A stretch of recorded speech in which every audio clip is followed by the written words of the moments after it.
काबे वाल मुंह कर के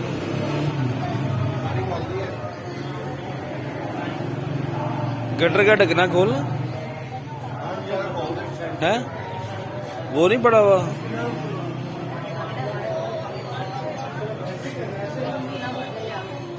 ये दुम विच पा के ते खिच लो ना, फाड़ लो।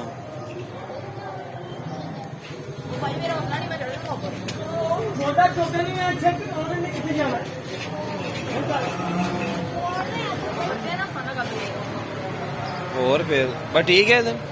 हाँ ठीक है, सीधा ही है।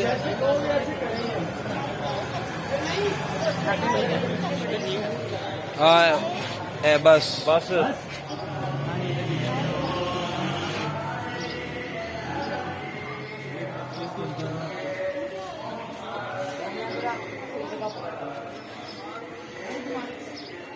मुंह उधर ही है इसका।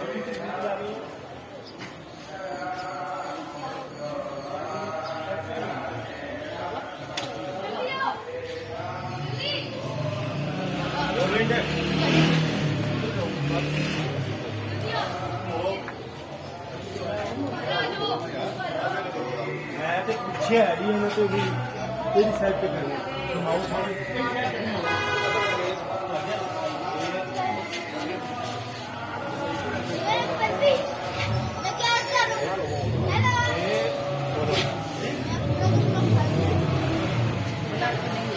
एक ही जना रस्सी दे, वो एक ही जना रस्सी दे।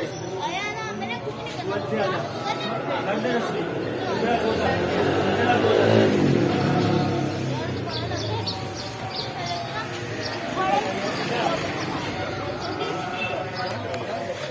मेरे साइड पे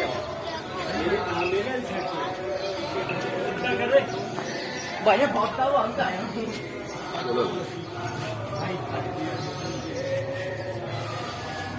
इधर कपड़े रखने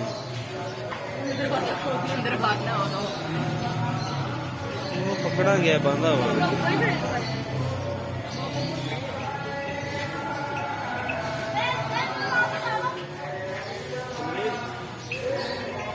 यार मुझे यहाँ से रिकॉर्डिंग रोकनी पड़ेगी।